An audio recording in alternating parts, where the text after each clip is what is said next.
Imagine standing at the entrance of an ancient labyrinth, its towering walls carved not from stone, but from questions. Each corridor twists into deeper mysteries, and every shadow hums with the weight of unsolved riddles. This is the labyrinth of the mind, a place where humanity has wandered for millennia, grappling with the most profound enigmas of existence. Tonight, we step into this maze together. Close your eyes, breathe deeply, and let the cool air of curiosity fill your lungs. Here, in the dark, we will confront paradoxes that have haunted philosophers, scientists, and dreamers. We will question what it means to know, to choose, and to exist. But remember, in this labyrinth, there are no final answers, only the quiet thrill of wondering. Philosophical thought experiments are the compasses we carry into this labyrinth. They are not mere academic exercises, but tools designed to test the boundaries of human understanding. Think of them as mirrors held up to reality, reflecting its cracks and contradictions. For instance, Plato's allegory of the cave asks us to consider whether what we perceive as real is merely a shadow of a deeper truth. Similarly, the trolley problem forces us to weigh the ethics of action versus inaction, exposing the fragility of moral certainty. These experiments exist in a realm of pure inquiry, where consequences are theoretical, yet their implications ripple into our lived experience. They are sandboxes for the mind, allowing us to dismantle assumptions without the risk of toppling the world around us. But why do these experiments endure? Because they tap into the timeless tension between logic and intuition. Consider the Ship of Theseus, which questions whether an object that has had all its components replaced remains fundamentally the same. This puzzle isn't just about identity, it's about how we construct meaning in a universe governed by impermanence. Thought experiments like these are not solved, they are lived with. They're questions folding into our collective consciousness like origami. The labyrinth's darkest corners are where these experiments reveal their power. Take the simulation hypothesis, which posits that our reality might be an elaborate construct, akin to a computer-generated program. This idea doesn't just flirt with science fiction. It upends our understanding of agency, free will, and even the sanctity of human experience. If we are simulated, does morality lose its meaning? Or does the hypothesis, paradoxically, demand greater accountability, as every action might ripple through layers of existence we cannot see? Then there is the Fermi Paradox, which whispers, if the universe is so vast, why is there no evidence of extraterrestrial life?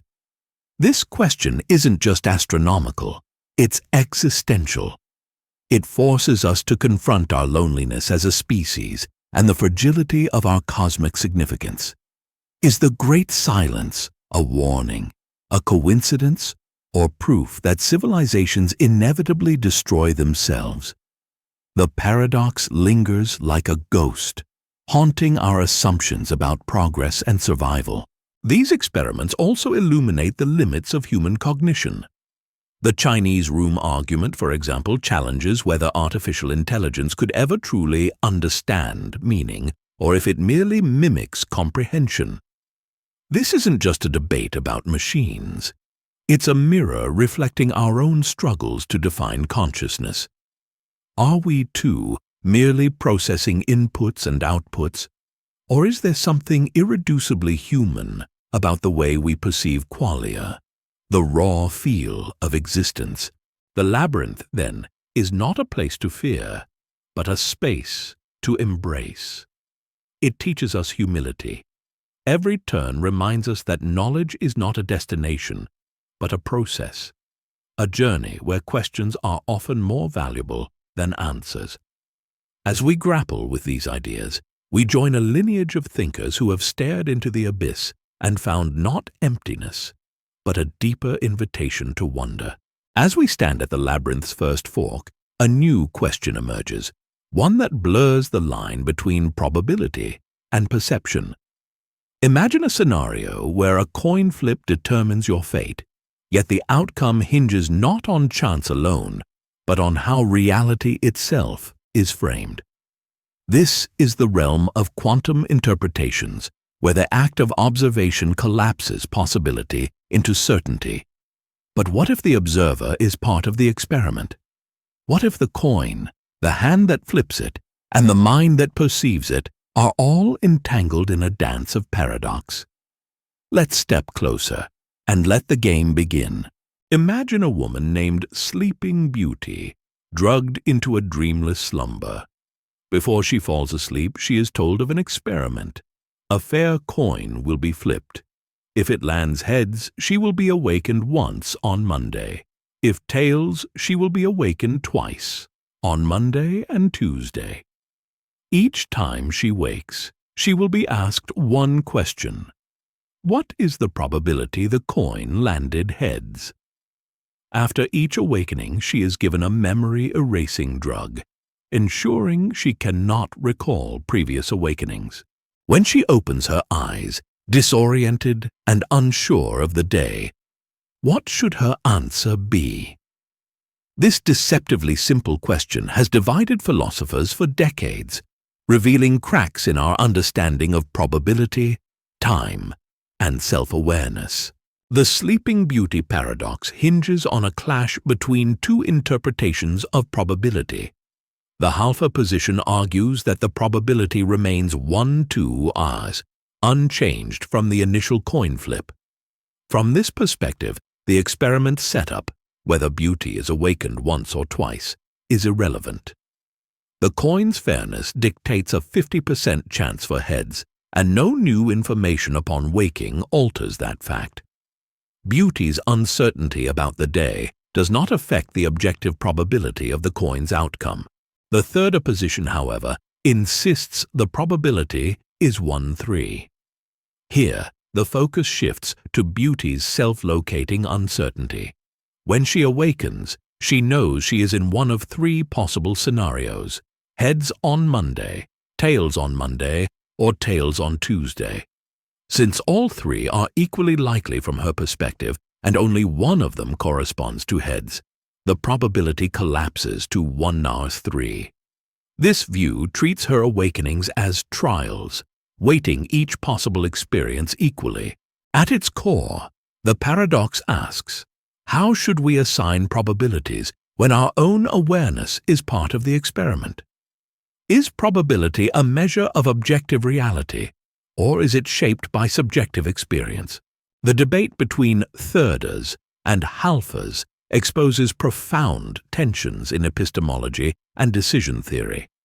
For the halfer, probability is a reflection of credence, the degree of belief one should hold in a proposition given the evidence. Since beauty learns nothing new upon waking, she knew in advance she would be awakened at least once. Her credence in heads remains 1-2. This aligns with the principle of indifference, which states that in the absence of distinguishing information, outcomes should be considered equally likely. For the thirder, however, probability becomes entangled with anthropic reasoning, how we account for our own existence or perspective in a scenario.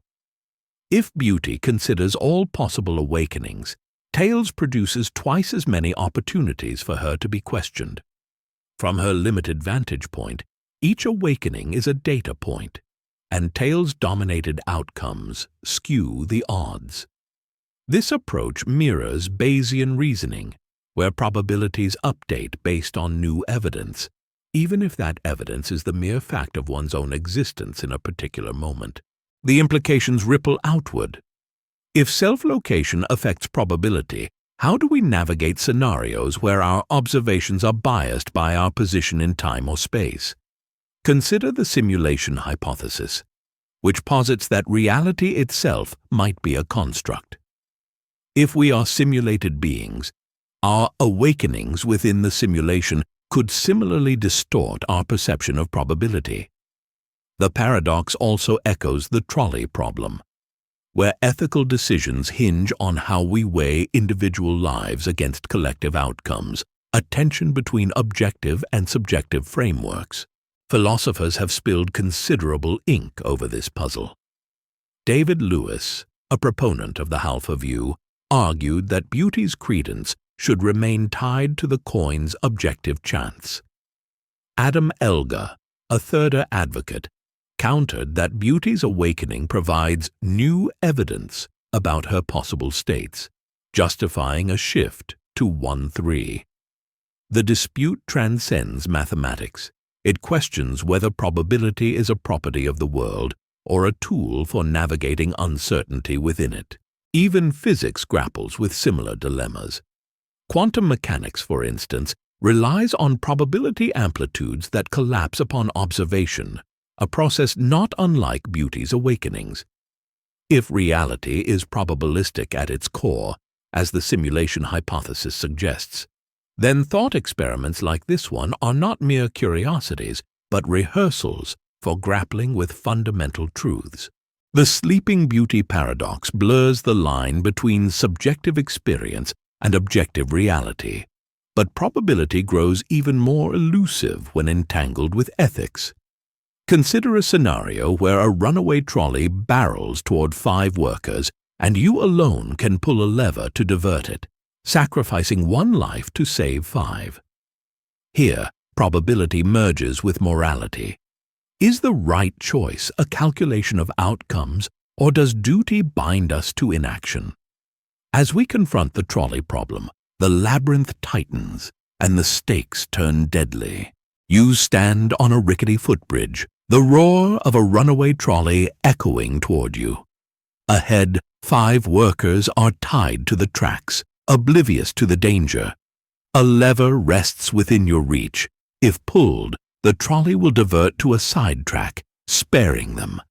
But there's a catch. A single worker stands on the alternate path. Your hand trembles. Do you pull the lever, sacrificing 1 to save 5? This is the trolley problem, a moral quandary that has haunted ethicists, psychologists, and ordinary people for decades. It's not just a hypothetical. It's a mirror reflecting the fragile calculus of human morality.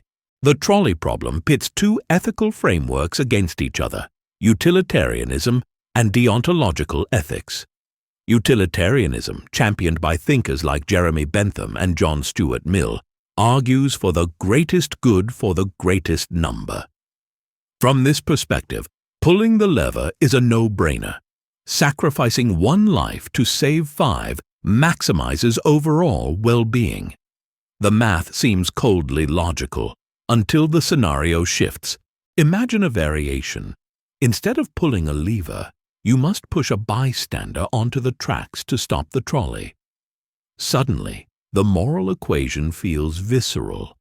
The act of directly causing harm, even to save lives, triggers a primal aversion.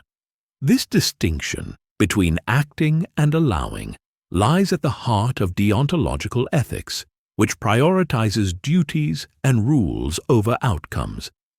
Immanuel Kant's philosophy, for instance, would condemn pushing the bystander as a violation of inherent human dignity, regardless of the consequences. The dilemma deepens when identity enters the equation.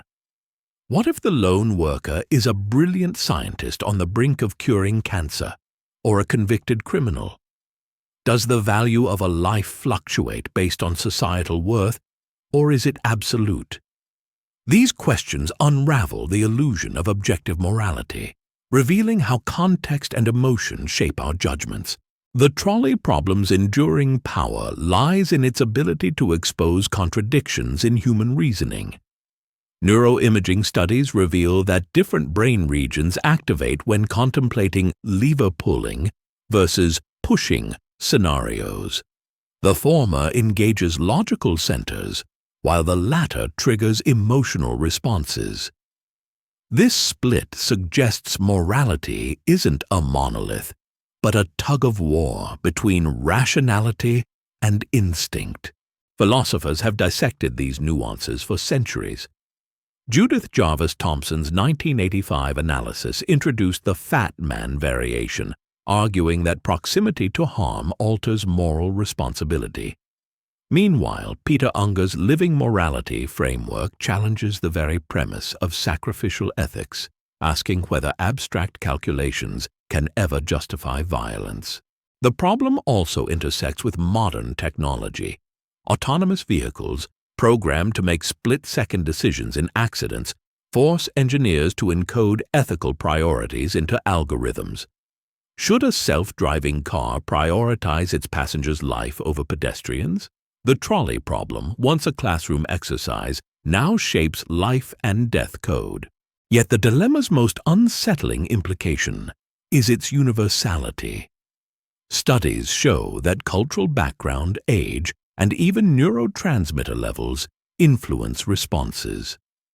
There is no correct answer, only a mosaic of human values, each colored by personal history and belief. The trolley problem forces us to confront the limits of logic in moral reasoning. But what happens when the agents making these choices aren't human at all? As we delve into the Chinese room argument, we'll question whether machines could ever grasp the weight of such decisions, or if consciousness itself is the invisible thread weaving morality into action. Imagine Mary, a brilliant neuroscientist, confined to a black and white room. She has never seen the color red. Through textbooks, diagrams, and spectral analyses, she learns every physical fact about color vision. The wavelengths of light, the biology of cone cells, the neural pathways that process visual data. Yet when she steps into the world and sees a crimson rose for the first time, does she learn something new? This thought experiment, crafted by philosopher Frank Jackson, challenges the very foundation of what it means to know. It asks, can empirical knowledge ever capture the raw, subjective texture of experience, what philosophers call qualia? Mary's room is a dagger aimed at physicalism, the belief that all phenomena, including consciousness, can be explained by physical processes. If Mary, despite mastering every scientific detail of color, gains new knowledge upon seeing red, it suggests that qualia exist beyond the reach of physical explanation. This knowledge argument posits that subjective experience, like the vividness of red or the bitterness of loneliness, cannot be reduced to neurons firing or wavelengths of light. Jackson's original framing is stark. Mary knows all the physical facts about color vision, yet her first encounter with red introduces a non-physical fact, the what it is like of experiencing red. This implies a gap between objective knowledge and subjective awareness, undermining the physicalist claim that consciousness is fully explainable by science. Critics counter that Mary's new knowledge isn't about a non-physical realm, but simply a different kind of physical knowledge. Like a musician who understands sheet music, but only truly comprehends a symphony by hearing it. Others argue that qualia are illusions created by the brain's architecture, no more mysterious than digestion. The debate spirals into profound questions about the nature of consciousness. If qualia exist, as Jackson argues, then science cannot fully explain the mind. A blow to fields like artificial intelligence, which aim to replicate human cognition. Conversely, if qualia are illusions, as Daniel Dennett contends, then consciousness is a kind of user interface evolved to simplify complexity. Consider the Chinese room argument, where a person manipulates Chinese symbols without understanding them. This parallels Mary's room. Both highlight the chasm between syntax, rules, data, and semantics, meaning experience. If a machine can mimic understanding without consciousness, as Searle claims, then Mary's newfound appreciation of red might be a similar leap from processing information to grasping meaning. The implications extend to ethics and art.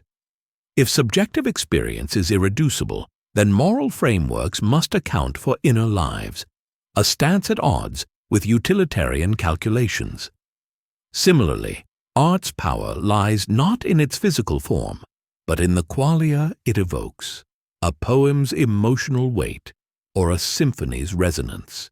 Yet physicalists push back. Neuroscientist Sam Harris argues that consciousness, while subjective, is no more mystical than other biological processes.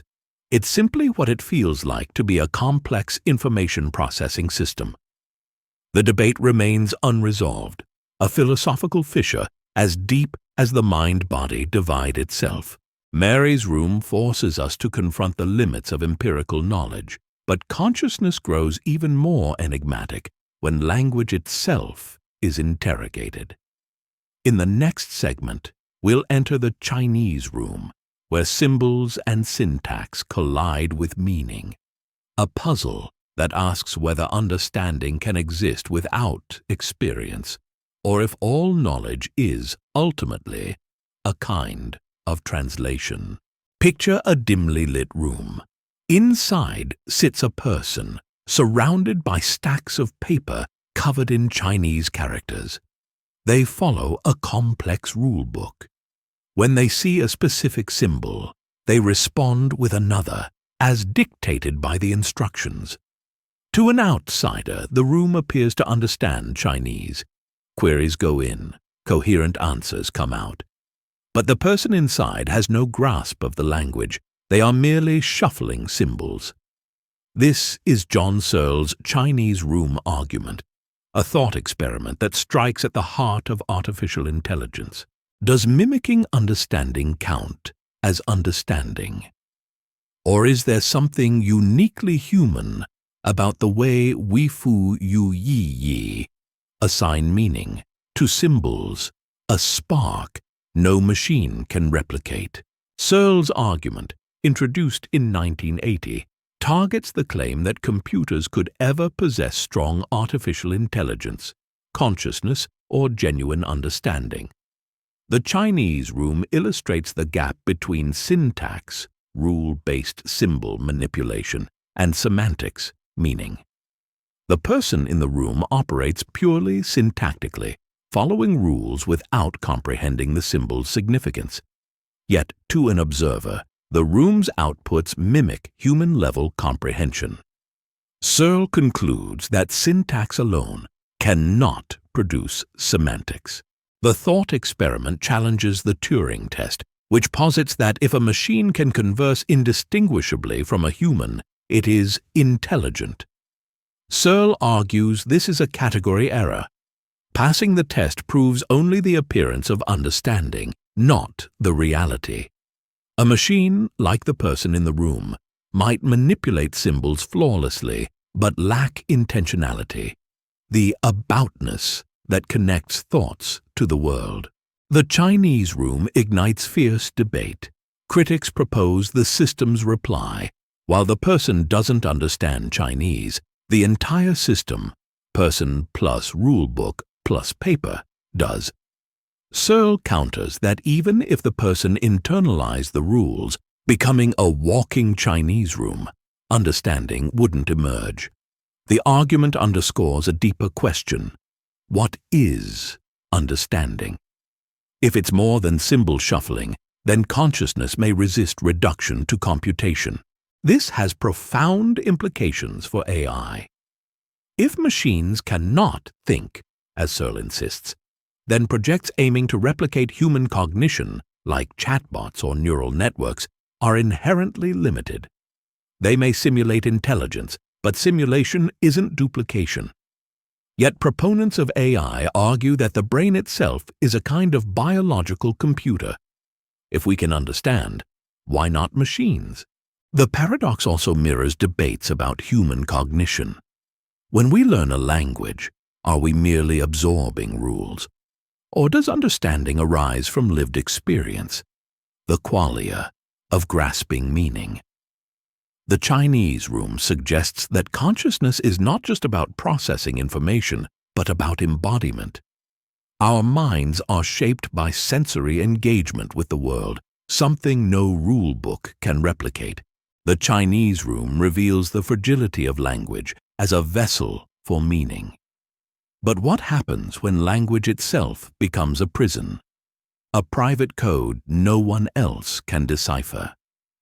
In the next segment, we'll explore Wittgenstein's Beetle in the box, where the very notion of private experience unravels, challenging us to ask, can we ever truly know another's mind, or even our own?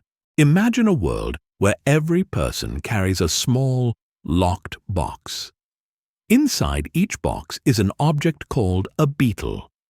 No one can see inside another's box, yet everyone insists their beetle is real. When asked to describe it, they use the same word, beetle, but no one knows if the contents match. Are they all talking about the same thing? Or does the word lose its meaning when divorced from shared experience? This is Ludwig Wittgenstein's Beetle in the box, a thought experiment that dismantles the notion of private language and challenges the solipsistic idea that our inner lives are wholly inaccessible to others. It asks, if sensations like pain or joy are forever trapped inside our minds, how can we ever truly communicate them? Wittgenstein's argument, articulated in his philosophical investigations, targets the myth of the private language, the idea that individuals can invent a language grounded solely in their subjective experiences. The beetle metaphor symbolizes internal sensations.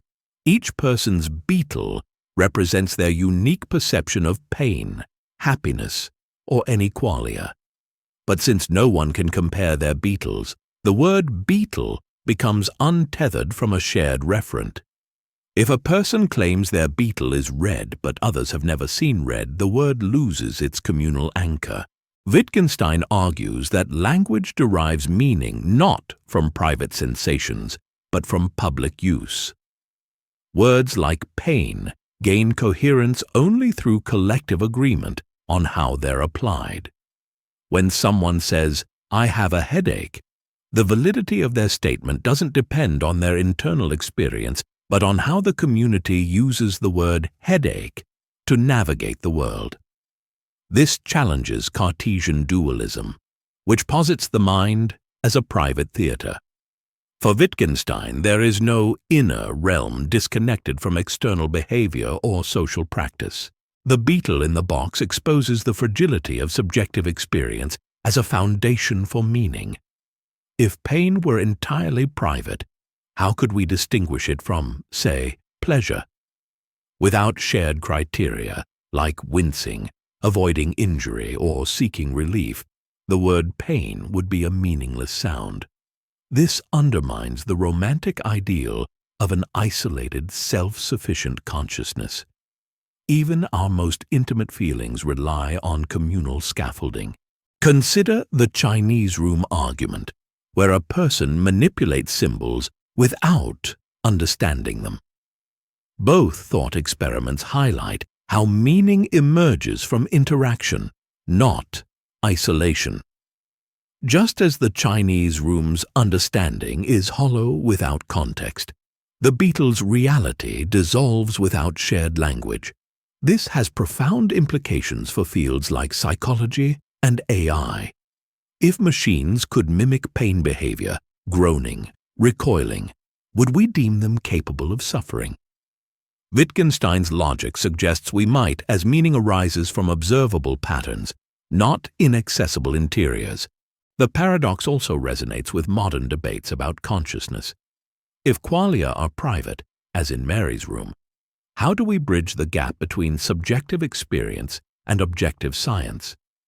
Wittgenstein's answer is radical. There is no gap. The mind isn't a hidden realm, but a network of practices, gestures, words, rituals that bind individuals into a shared world. Yet, challenges persist. Critics argue that Wittgenstein dismisses the richness of inner life. Isn't there something irreducibly mine about my joy or anguish? Neuroscientists might counter that brain states underpin these experiences, suggesting a physical basis for shared understanding. But Wittgenstein's point remains. Even if brains differ, communication relies on public calibration. Without it, private sensations float adrift, unmoored from the grammar of human connection. The beetle in the box forces us to confront the communal roots of meaning. But what happens when the very ground of reality itself is questioned? In the next segment, we'll enter the brain innovati, where the line between perception and illusion blurs, a puzzle that asks whether anything we experience can be trusted, or if we're all just characters in someone else's dream. Imagine your consciousness is nothing but a disembodied brain, floating in a nutrient-rich vat. Electrodes connect your neurons to a supercomputer, feeding you a seamless simulation of reality, the sky, the wind, even the sensation of reading these words. How could you prove this isn't your reality? This modern twist on Descartes' evil demon, a malevolent force manipulating your senses, challenges the very foundation of human knowledge. If all experience is an illusion, what separates reality from simulation? The brain in a vat thought experiment is radical skepticism distilled. It asks, what if everything you perceive, your body, the stars, the concept of existence, is a fabrication? Descartes' original formulation, the evil demon, questioned whether an omnipotent deceiver could trick him into believing in a false world. Today, the demon is replaced by a supercomputer, but the core dilemma remains. How can we trust our senses when they might be manipulated? The hypothesis aligns with the simulation hypothesis, which posits that our reality is a programmed construct. If true, the computer's code would dictate every sensation, memory, and thought, rendering objective reality a myth. Yet philosopher Hilary Putnam argued the statement, "I am a brain in a vat," is self-defeating. If you truly were a brain in a vat, the words brain and vat would refer to simulated concepts, not real entities, making the assertion meaningless.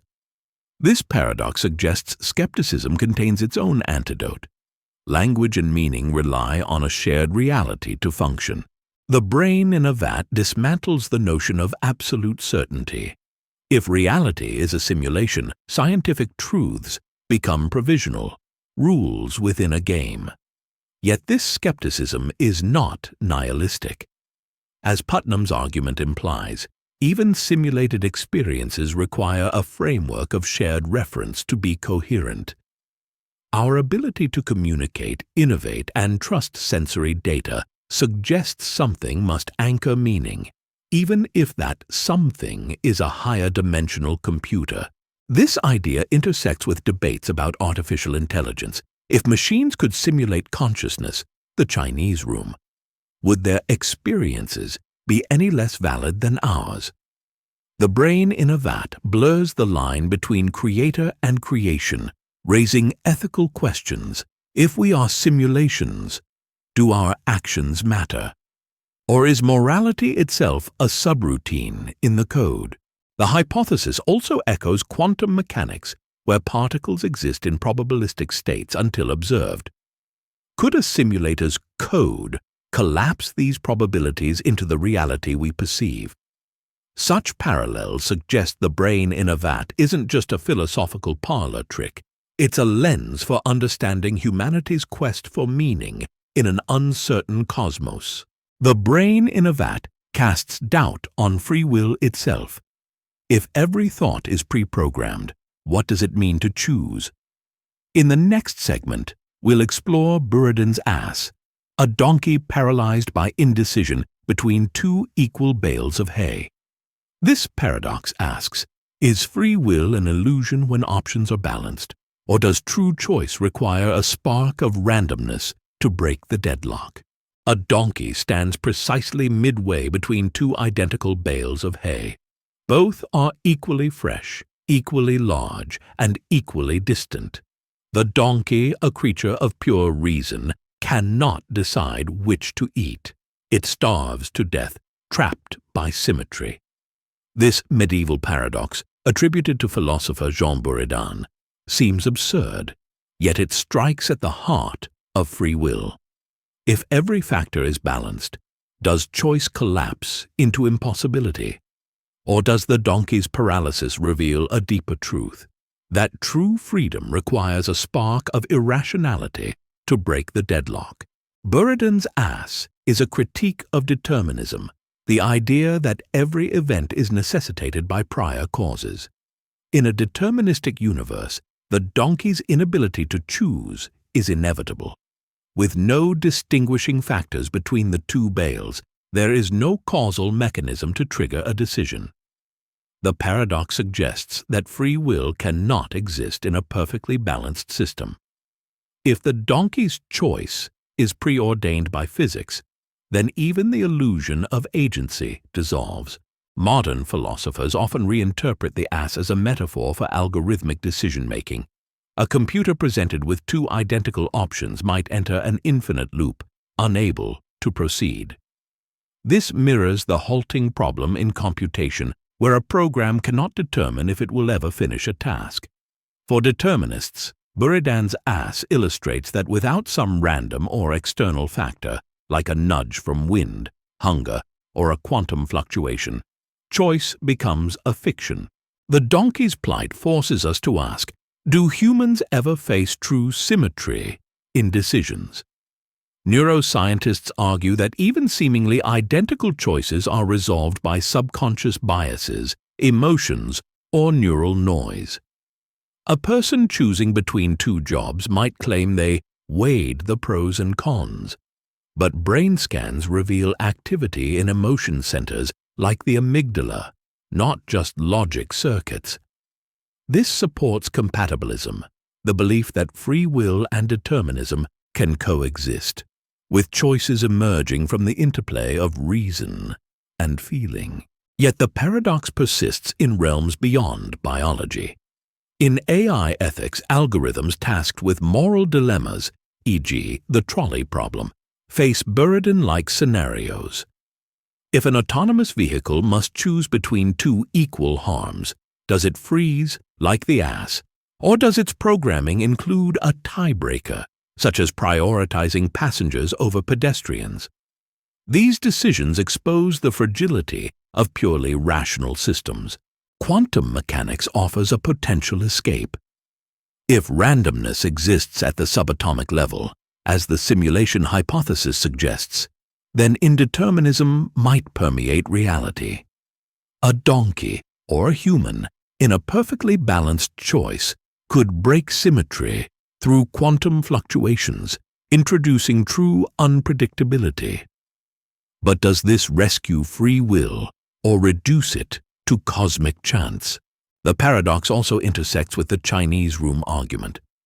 If a machine, like Searle's room, lacks intentionality, the aboutness of thought, it cannot resolve symmetrical choices any more than the ass can.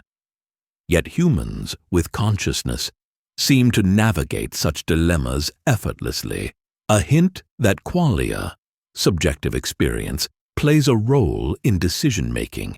Buridan's ass reveals the razor's edge between determinism and free will. But what happens when choice itself is an illusion? In the next segment, The Experience Machine, we'll confront a world where simulated happiness is indistinguishable from reality. Would you plug in surrendering autonomy for bliss? Or does the very act of refusing prove that free will, however fragile, is what gives life meaning? Imagine a machine capable of simulating any experience you desire. It offers lifelong bliss, love, success, adventure, all indistinguishable from reality. Once connected, you would forget the machine exists, living entirely within its curated paradise. The catch? You must permanently sever ties with the real world. Would you plug in? Philosopher Robert Nozick posed this dilemma to challenge the notion that happiness alone defines a meaningful life. The experience machine forces us to confront a haunting question. Is authenticity, a life rooted in real struggles, choices, and connections, worth more than artificial euphoria? Nozick's thought experiment targets hedonism, the belief that pleasure is the highest good. If humans were purely pleasure-seeking creatures, the machine would be irresistible. Yet Nozick argues most would reject it, revealing a deeper craving for contact with reality, the messy, unpredictable essence of existence. This aligns with existentialist philosophy, which values authenticity over comfort. Even if reality includes suffering, it is ours. The machine, by contrast, offers a sanitized counterfeit, stripping life of its grit and gravity. Modern parallels abound. Virtual reality, VR, and AI-driven simulations already blur the line between the real and the artificial. The simulation hypothesis, the idea that our universe itself might be a construct, adds another layer. If we are already in a simulation, does plugging into a higher resolution one matter? Nozick's argument suggests it does. Even if our reality is simulated, our attachment to its coherence and continuity, the sense of being here, now, anchors meaning in ways no artificial paradise can replicate. The experience machine dismantles the myth that happiness is a sufficient measure of a life well lived. Consider a utilitarian perspective which seeks the greatest good for the greatest number. If everyone plugged into the machine, global suffering would vanish, a utilitarian utopia. Yet Nozick's thought experiment exposes utilitarianism's limits. It neglects the human need for agency, growth, and truth. A life of simulated bliss might resemble the trolley problem in reverse, sacrificing authenticity to avoid pain, even if the greater good is achieved. The paradox also intersects with debates about consciousness. If the machine could replicate qualia, the subjective texture of experience, would it matter whether those sensations were real? The Chinese room argument highlights the difficulty of distinguishing genuine understanding from mimicry. If a machine could simulate love or triumph flawlessly, would those emotions lose their value? For Nozick, the answer is yes. Meaning arises not from the quality of experiences, but from their connection to an unfiltered world. Yet the allure of the machine persists. In a world of economic inequality, climate crises, and existential uncertainty, the promise of escape grows seductive. This tension mirrors the simulation hypothesis debate. If realities can be nested infinitely, why privilege one layer over another? The answer lies in stakes. A simulated life, however pleasurable, lacks consequences. There's no risk of failure, no weight to choices, only a predetermined script. Authenticity requires the possibility of both joy and suffering, triumph and loss. The experience machine challenges us to define what makes life worth living. But what happens when reality itself is stripped of its certainty?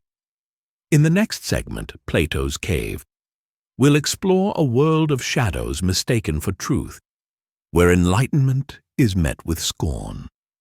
The journey from simulated bliss to the allegorical cave reveals a timeless truth. Reality, however harsh, is the only foundation for genuine meaning.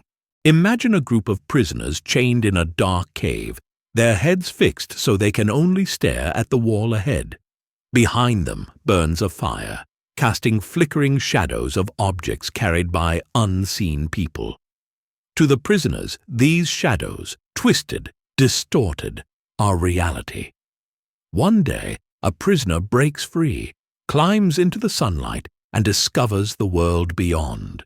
Vibrant colors, three-dimensional forms, the source of the shadows. When he returns to enlighten the others, they mock him, clinging to the familiarity of their illusions. This is Plato's allegory of the cave, a timeless metaphor for humanity's struggle to discern truth from perception. It asks, how do we navigate a world where shadows masquerade as substance? Plato's allegory critiques the human tendency to mistake appearances for truth. The cave represents the realm of sensory experience, where reality is a shadow play of half-truths. The escaped prisoner embodies the philosopher, who ventures into the intelligible realm of abstract thought and returns with knowledge. For Plato, education is not about filling minds with facts, but turning souls toward the light, a process of unlearning illusions. The shadows symbolize societal constructs, ideologies, dogmas, or even the simulation hypothesis, which posits our reality might be an elaborate program. Just as the prisoners dismiss the escaped one's revelations, societies often resist paradigm shifts, whether Copernican astronomy, Darwinian evolution, or climate science. The allegory underscores the philosopher's duty to question, even when met with hostility. The cave's most haunting implication is the loneliness of enlightenment. The freed prisoner's journey mirrors modern whistleblowers, activists, or scientists who challenge entrenched beliefs. Consider Galileo, ridiculed for declaring the Earth orbits the Sun, or climate scientists dismissed as alarmists. Their truth disrupts comfort, inviting backlash. Plato suggests that wisdom carries a cost, alienation from those unprepared to see. The allegory also interrogates the nature of reality itself. If the simulation hypothesis is true, if we are characters in a cosmic program, then Plato's shadows gain new resonance. Our digital age amplifies this tension. Social media, deepfakes, and AI-generated content blur lines between truth and fabrication. Like the prisoners, we risk mistaking curated illusions for authenticity, yet the cave offers hope. While the majority cling to shadows, the philosopher's role is to keep the flame alive, to ask, what lies beyond the wall? This mirrors debates about AI consciousness.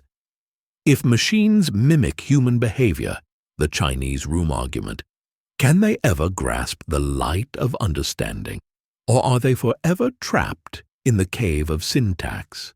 Plato's cave warns that truth is often obscured by comforting illusions, but what happens when the very fabric of reality is questioned? In the next segment, the Fermi Paradox, we'll confront the silence of the cosmos, a mystery that echoes the cave's shadows, challenging us to ask, are we alone in the universe, or is the truth simply beyond our grasp? Imagine a ship, its hull weathered by centuries of voyages. Over time, each rotting plank is replaced with new timber. Eventually, not a single original piece remains. Is it still the same ship?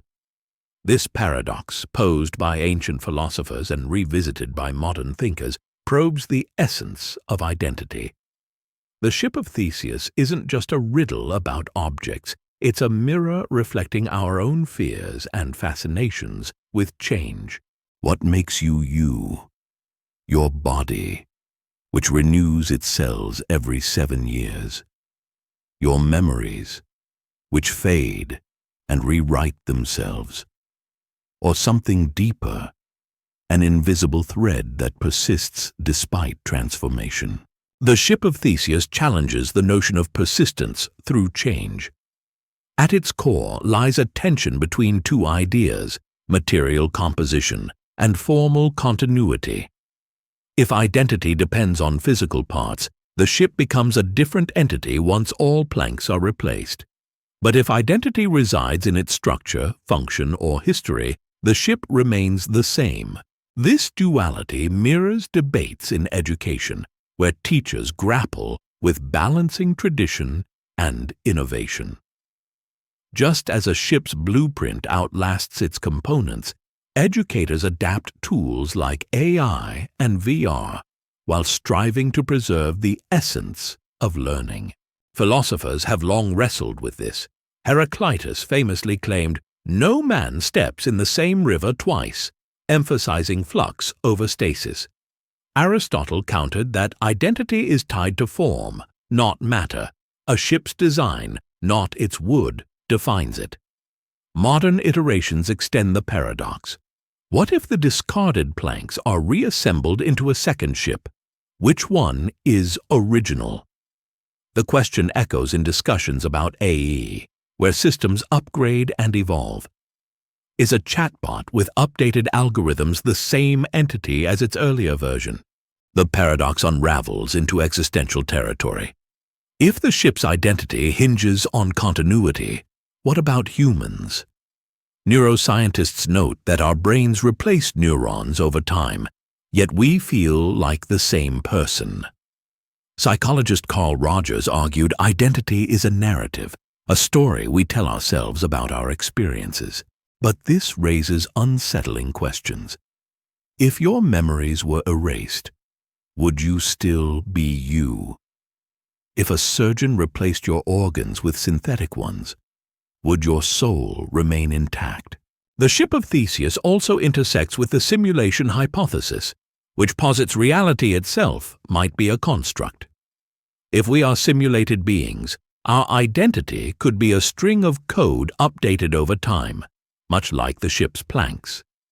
Yet the simulation's architects might argue the code's pattern, not its substratum, defines us. This aligns with the Chinese room argument, where understanding emerges from syntax, not the physical medium. In education, the paradox underscores a tension between preservation and progress. Teachers using AI tools to personalize learning must ask, does digitizing pedagogy dilute its core purpose or enhance it? Like the ship, educational systems evolve, yet their mission, to foster critical thinking, persists. The challenge is balancing innovation with continuity, ensuring the planks of tradition and technology align to serve a shared vision. The Ship of Theseus reveals identity as a mosaic of change and constancy, but what happens when existence itself becomes a burden?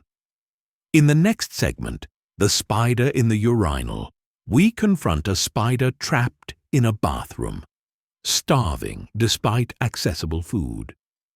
Is its suffering a call to intervene, or a reminder of life's inherent fragility? The paradox asks whether empathy requires action, even when it means playing God. In a dimly lit bathroom at Princeton University, a spider clings to life in a urinal. It has no food, no escape, and no companionship, only the occasional splash of liquid it cannot drink.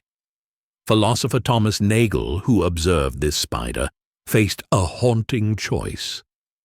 Should he kill the spider to end its suffering, even if it meant destroying a life? Or let it linger in quiet despair, a prisoner of circumstance? This real-life dilemma mirrors the weight of intervention faced by First Nations communities in the Continuing Their Journey (CTJ) program, where preserving painful histories clashes with the urge to erase trauma for peace. The spider's plight asks, when does compassion demand action?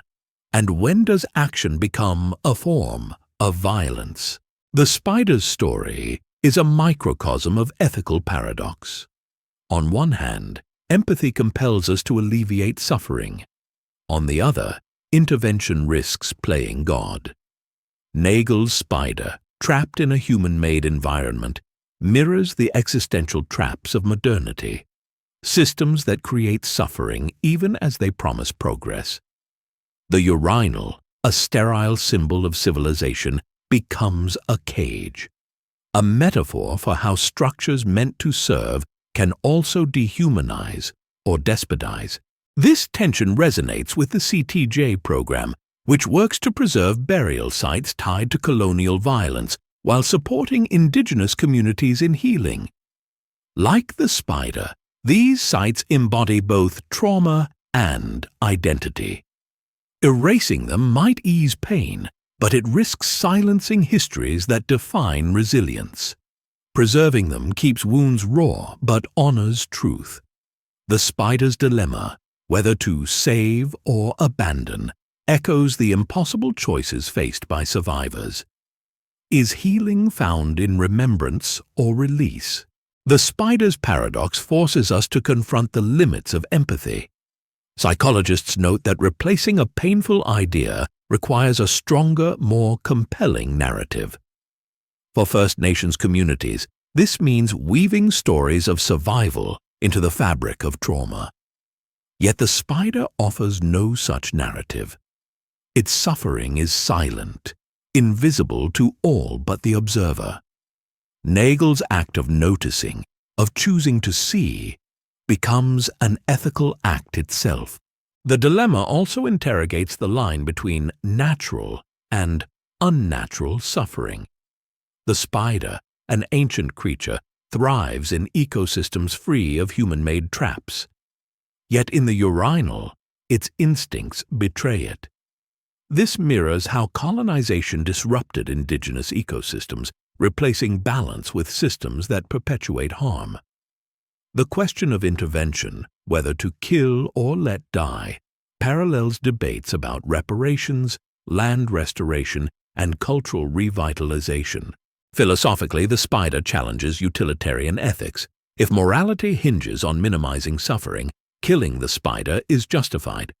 But deontological ethics, which prioritizes duties, do no harm, might forbid it. The CJ program faces a similar calculus. Preserving burial sites upholds truth-telling, a duty to ancestors, but risks reopening wounds.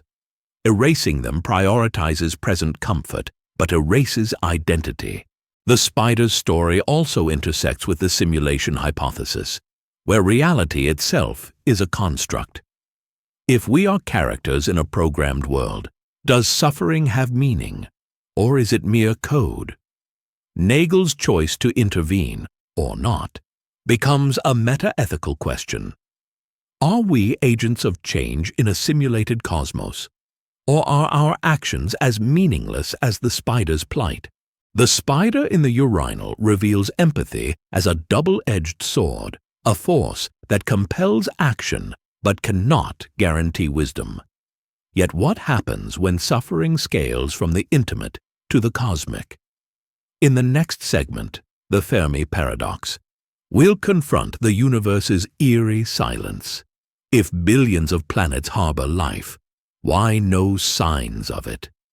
This silence, like the spider's, invites us to ponder whether existence itself is a trap, or if the search for meaning, however fraught, is the only answer. In 1641, René Descartes sat by a fire, tormented by a haunting question. What if an evil demon had deceived him all his life, manipulating his senses to make him believe in a false reality? Centuries later, this nightmare evolved into the brain in a vat, a modern metaphor where a disembodied brain, fed synthetic experiences by a supercomputer, mistakes illusions for truth. Both thought experiments probe the same abyss. How can we trust anything we see, hear, or feel? Radical skepticism, the idea that reality itself might be an illusion, has haunted philosophy, science, and even education. For teachers striving to bridge gaps with technology, the demon's whisper grows louder. What if all knowledge is a mirage? Descartes' demon and the brain in a vat are twin specters of doubt. The former, rooted in metaphysical fear, imagines a malevolent force warping perception. The latter, a sci-fi update, envisions a world where consciousness is a simulation. Both challenge the bedrock of human understanding. Descartes famously concluded that only the act of doubting, I think, therefore I am, proves existence. Yet this solipsism leaves little room for shared truth. Modern educators, armed with digital tools to democratize learning, face a paradox. If reality is a construct, does teaching calculus or coding matter? Is emphasis on clarity and accessibility in government communication hints at a deeper tension? How do we convey knowledge if knowledge itself is suspect? The demon's shadow looms over every lesson plan, every algorithm, every virtual classroom. A reminder that pedagogy might be a game played in the dark. The implications of radical skepticism are both paralyzing and liberating. If the universe is a simulation, then education's purpose shifts. Facts become provisional. Curiosity becomes the only compass. A math teacher explaining quadratic equations or a historian dissecting the American Revolution might be guiding students through a labyrinth with no exit, yet the act of seeking retains its dignity. As the simulation hypothesis suggests, even programmed beings might find meaning in the search for patterns. This aligns with Project 2025, a real-world initiative to reshape governance. If political systems can be redesigned, does that make them more real or more artificial? The demon's lesson endures. Power structures like sensory data are constructs we agree to trust. Education, then, is less about imparting truths than teaching discernment, a skill to navigate illusions. Yet doubt has limits. Neuroscientists argue that even simulated experiences require a substrate, a brain, a code, a something. The Gov UK-style guide's insistence on plain language mirrors this pragmatism. Clarity matters, even if reality is a fiction. Teachers, like philosophers, must balance skepticism with action. As Descartes found, doubt is a tool, not a destination. Descartes' demon forces us to question the fabric of reality. But what happens when doubt turns inward, toward the self? In the next segment, The Paradox of Theseus's Ship, we'll confront identity as a mosaic of change and constancy. Are you the same person who began reading this sentence? Or is the you of this moment as fleeting as a shadow on Plato's cave wall? The journey inward begins. The universe stretches infinitely before us, a canvas of stars and galaxies spanning billions of light years. Yet, despite its vastness, we hear only silence. Enrico Fermi's infamous question, "Where is everyone?" captures the haunting loneliness of our cosmic solitude. This paradox mirrors the existential isolation faced by First Nations communities in their healing journeys. The silence of the cosmos echoes the quiet pain of unresolved trauma, leaving humanity to grapple with its place in an indifferent universe. If life exists elsewhere, why haven't we found it?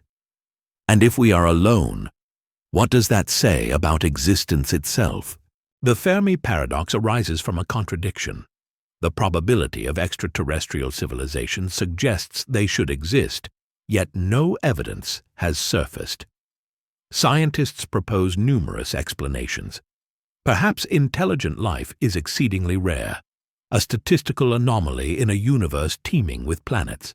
Or maybe civilizations self-destruct before achieving interstellar communication, a grim warning for humanity's own trajectory.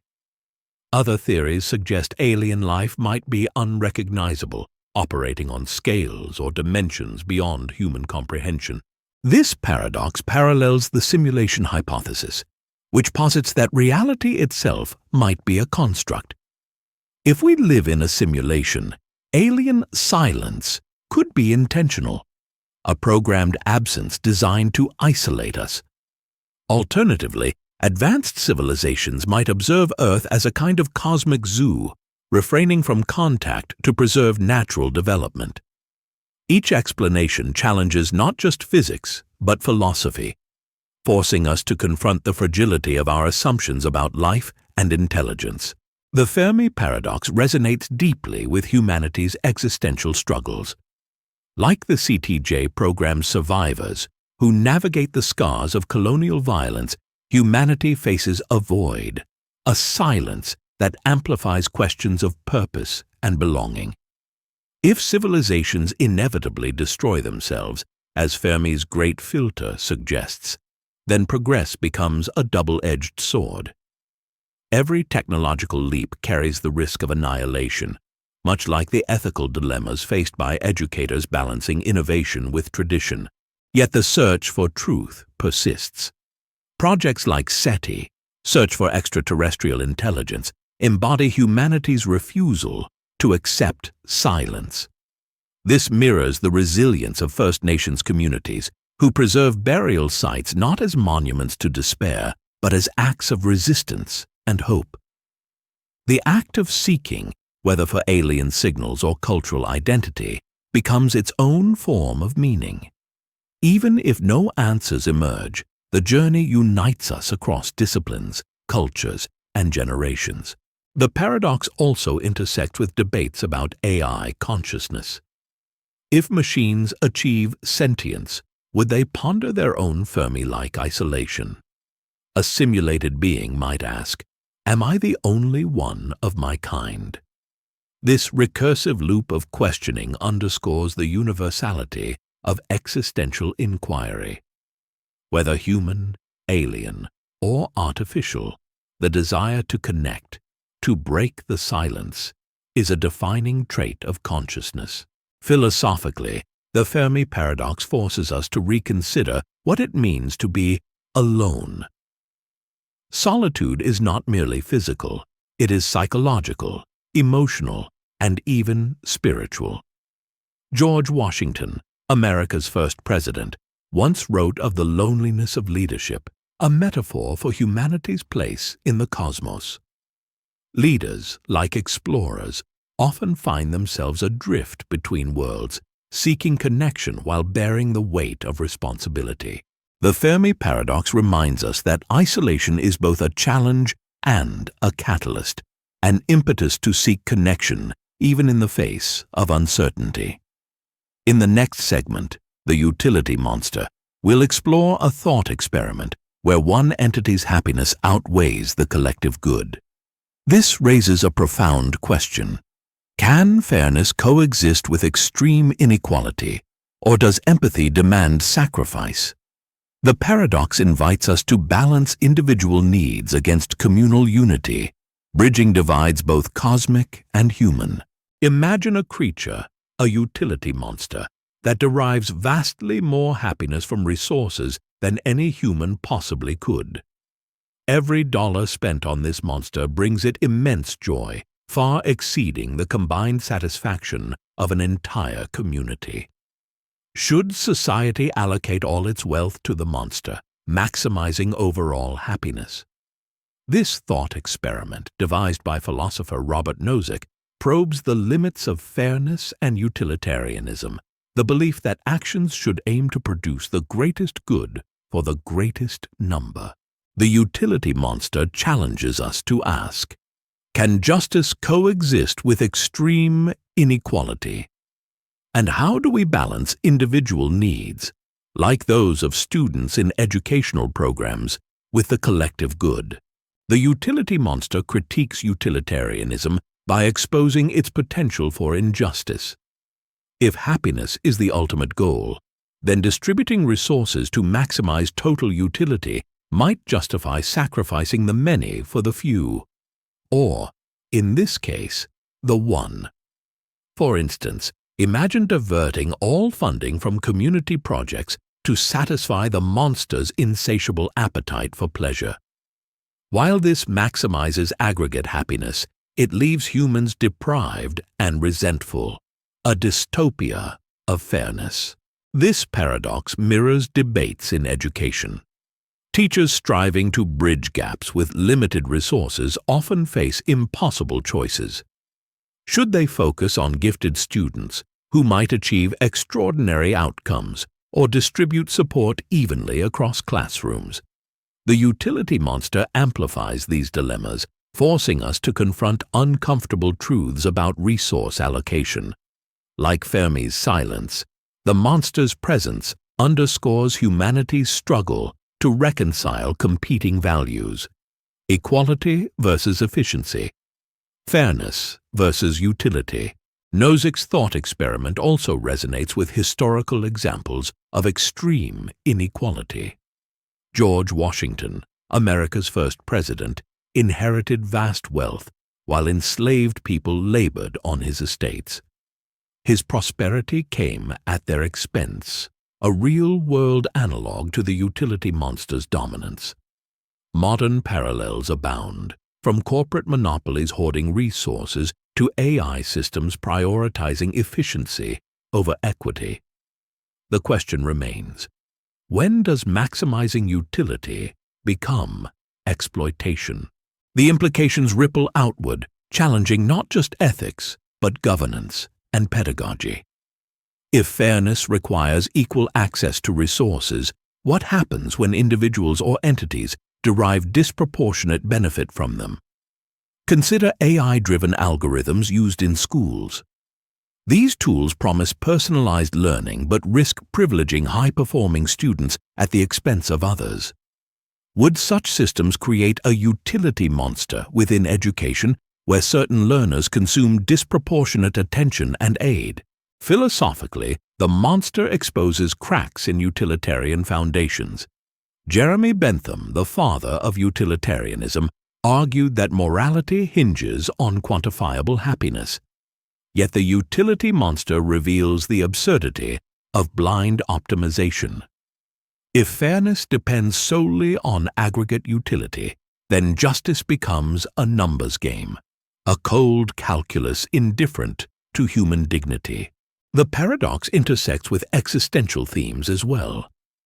In a universe potentially governed by the simulation hypothesis, where reality itself might be a construct, fairness could be an arbitrary rule programmed into existence. Would simulated beings recognize unfairness or accept it as part of their design? The utility monster hints at deeper questions. Are ethical principles universal truths, or merely frameworks humans invent to navigate scarcity? Communities grappling with inequality offer insights. First Nations projects, like the CTJ program, emphasize reconciliation over redistribution. They prioritize healing and truth-telling over simplistic notions of fairness, recognizing that justice must account for history, trauma, and relationships. Similarly, educators balancing individual needs with collective goals often adopt holistic approaches, blending data-driven strategies with empathy. The utility monster reminds us that fairness isn't a zero-sum equation. It's a dynamic negotiation between competing claims. Yet, the monster's shadow looms large. In a world increasingly shaped by AI and automation, resource allocation grows more complex. Autonomous vehicles, for example, must decide whom to prioritize in accidents, a microcosm of the utility monster dilemma. Should a self-driving car save a single genius scientist over multiple ordinary passengers? Such scenarios force us to confront uncomfortable trade-offs, revealing the fragility of moral frameworks under pressure. The utility monster fractures our understanding of fairness, but what happens when fairness itself dissolves into chaos? In the next segment, Zeno's Paradoxes, we'll explore motion and perception through ancient lenses. Zeno claimed an arrow in flight is motionless because it occupies a single space at each instant. What does this mean for our understanding of reality, and can progress exist if time itself is fragmented? The journey into paradox deepens. Imagine an arrow soaring through the air, its sleek form slicing through space. Zeno of Elea, an ancient Greek philosopher, claimed that at any given instant the arrow is motionless. It occupies a single point in space, and thus cannot be said to move. Extend this reasoning across all moments, and motion itself becomes an illusion. What does this paradox reveal about our understanding of reality?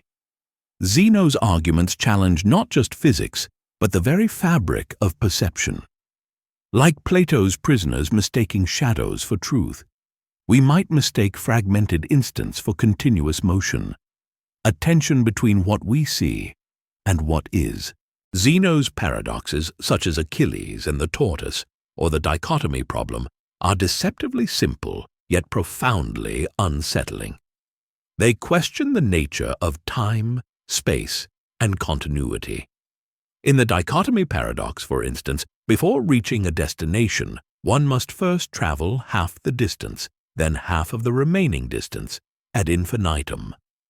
Since infinite tasks cannot be completed in finite time, motion seems impossible. Similarly, the arrow paradox posits that if time consists of discrete instants and each instant freezes movement, then motion is merely a series of static snapshots strung together by our minds. These thought experiments force us to confront the limits of human perception. Our senses tell us the arrow moves, yet logic suggests otherwise. This mirrors Plato's allegory of the cave, where prisoners mistake flickering shadows for reality. Both scenarios reveal how easily we confuse sensory data with deeper truths. Modern science echoes this tension. Quantum mechanics shows particles existing in probabilistic states until observed, suggesting that reality itself may be fragmented. Zeno's paradoxes bridge ancient philosophy and contemporary physics, challenging us to reconcile intuition with abstraction. The implications ripple into education, where teachers grapple with explaining abstract concepts like infinity, relativity, or AI algorithms. How do you convey ideas that defy everyday experience? For instance, calculus resolves Zeno's paradoxes mathematically by showing how infinite sums can converge to finite values. Yet teaching students to accept such counterintuitive truths requires more than equations. It demands fostering trust in unseen patterns. Just as Zeno forces us to rethink motion, educators must help learners navigate the gap between fragmented perceptions and cohesive understanding. Philosophically, Zeno's paradoxes interrogate the relationship between physics and metaphysics. If motion is an illusion, does that mean reality itself is constructed?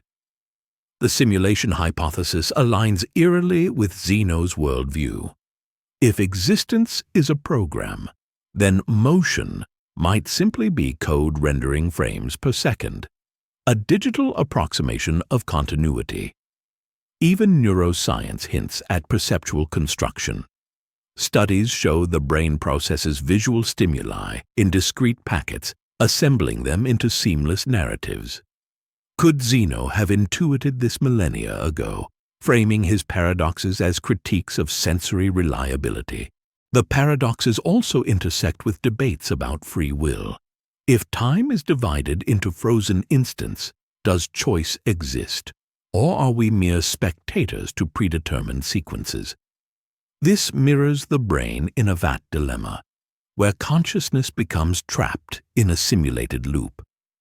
Zeno's insight suggests that even agency might be an artifact of perception, stitched together from still frames of decision-making. Teachers using AI tools face a similar paradox. While algorithms streamline learning, they risk reducing dynamic processes to static outputs. Yet Zeno's legacy isn't nihilistic, it's revelatory. His paradoxes invite curiosity rather than despair. By questioning motion, he underscores its beauty, the way our minds stitch fragments into fluidity. Similarly, educators balancing tradition with innovation must embrace paradox. Progress often feels fragmented, yet persistence reveals patterns. Whether teaching calculus or coding, the lesson remains. Meaning emerges not from resolution, but from engagement with uncertainty. Zeno's paradoxes dissolve motion into mystery, but what happens when perception itself bends under scrutiny? In the next segment, The blind brain hypothesis. We'll explore how our brains construct reality, filtering vast amounts of information into manageable illusions. What we perceive as real might be a curated fiction, a reminder that sight, like thought, is both gift and limitation. The labyrinth grows darker, yet its walls hum with wonder. What if consciousness itself is a kind of blindness? The blind brain hypothesis posits that our awareness arises not from clarity, but from limitation, from the brain's inability to fully process the overwhelming complexity of reality. In this view, ignorance isn't a flaw. It's intrinsic to existence. Like a painter reducing infinite detail into brushstrokes, the brain filters chaos into manageable coherence, creating an illusion we call reality.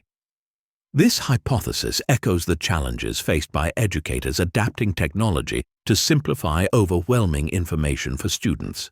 If ignorance is built into perception, then paradoxes like the brain in a vat, which question whether reality is a construct, are not flaws in logic, but reflections of how our minds operate.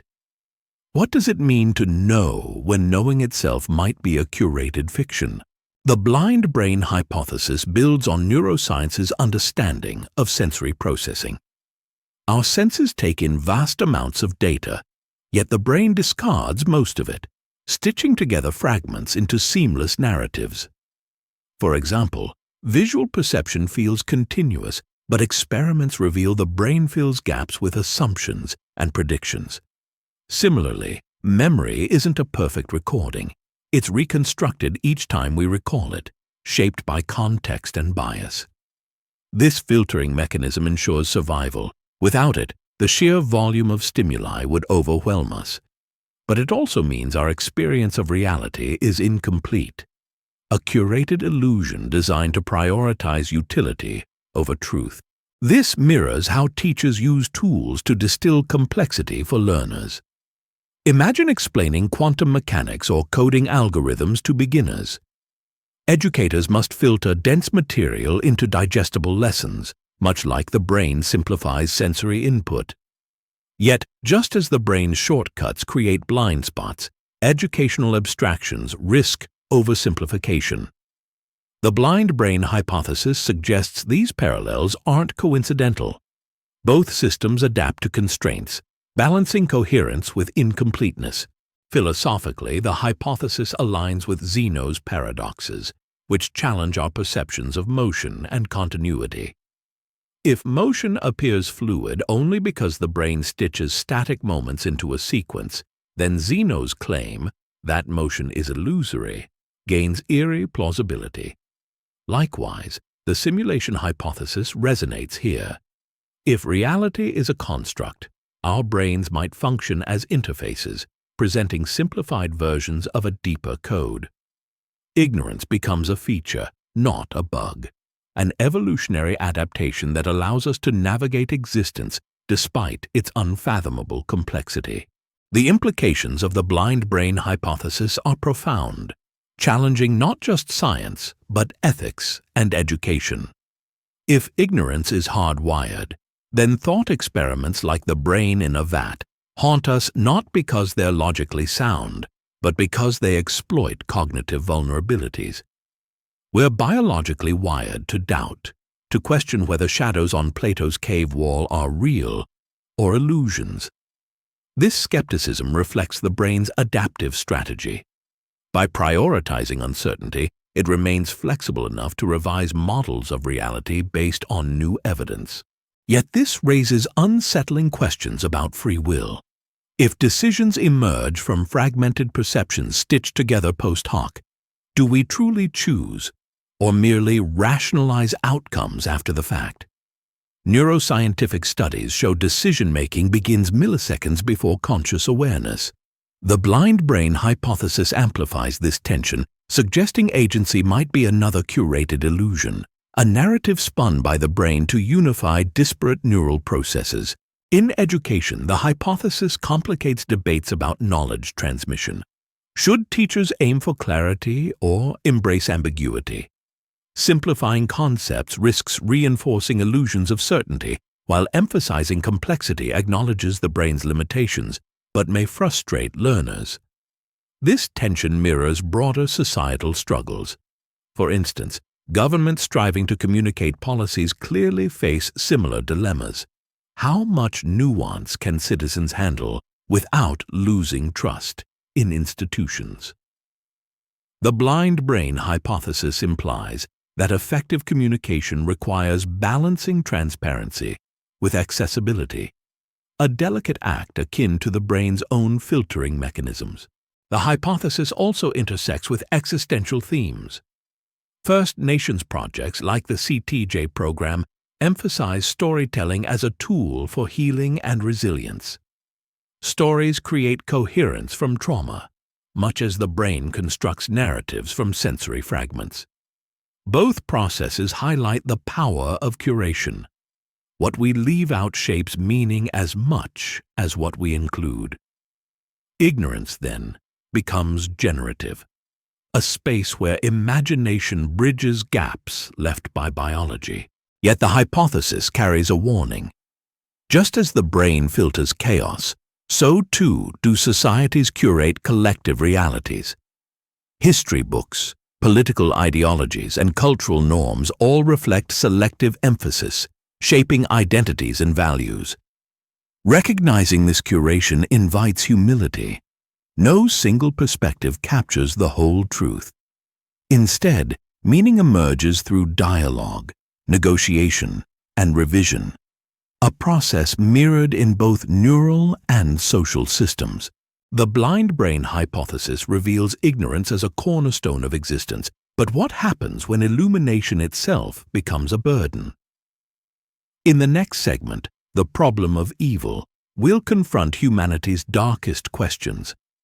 Why does suffering exist, and how do communities grappling with trauma find hope amidst despair? The journey into shadow deepens, yet light persists at its edges. Imagine a group of prisoners chained inside a dark cave, their heads fixed so they can only stare at the wall ahead. Behind them burns a fire, casting flickering shadows of objects carried by unseen people. To the prisoners, these shadows are reality, their only truth. One day, a prisoner breaks free, climbs into the sunlight, and discovers the world beyond. Vibrant colors, three-dimensional forms, the source of the shadows. When they return to enlighten the others, they are ridiculed, scorned, and even threatened for challenging the familiar illusions. This is Plato's allegory of the cave, a timeless metaphor for humanity's struggle to discern truth from perception. It asks, are we all prisoners of our biases? And what happens when enlightenment meets resistance? Plato's allegory critiques not just ignorance, but societal resistance to change. The escaped prisoner represents the philosopher, or anyone brave enough to question entrenched beliefs, while the scornful prisoners symbolize those who cling to comforting illusions. This mirrors the struggles of First Nations communities in the Continuing Their Journey (CTJ) program, where survivors challenge historical erasure by preserving burial sites tied to colonial violence. For many, these sites are painful reminders of trauma. Yet, like the freed prisoner, survivors argue that confronting this pain is necessary for healing. Erasing history risks silencing truths that define resilience. Preserving it keeps wounds raw but honors authenticity. The allegory also resonates with debates about education and technology. Teachers using AI tools to personalize learning must ask, does digitizing pedagogy dilute its core purpose or enhance it? Like the prisoners mistaking shadows for reality, students might mistake curated algorithms for genuine understanding. Plato warns that unexamined reliance on tools, whether ancient firelight or modern AI, risks perpetuating illusions rather than fostering enlightenment. Philosophically, the cave aligns with the simulation hypothesis, which posits our universe itself might be a construct. If we are simulated beings, the shadows of sensory data become indistinguishable from truth. Yet the simulation's architects might argue that the code's pattern, not its substratum, defines us. This parallels the Chinese room argument, where understanding emerges from syntax, not the physical medium. Both thought experiments echo Plato's insight. Meaning arises not from the quality of experiences, but from their connection to an unfiltered world. The cave dismantles the myth that truth is universally accessible. If prisoners resist enlightenment, how do we navigate a world where biases shape reality? Psychologists note that replacing a painful idea requires a stronger, more compelling narrative. For First Nations communities, this means weaving stories of survival into the fabric of trauma. Yet the cave reminds us that narratives alone cannot dismantle illusions. They must be confronted directly, often painfully. The allegory interrogates the nature of identity as well. Are we defined by our biases or by our capacity to overcome them? Consider George Washington, America's first president, who inherited vast wealth while enslaved people labored on his estates. His prosperity came at their expense, a real-world analog to the prisoner's chains.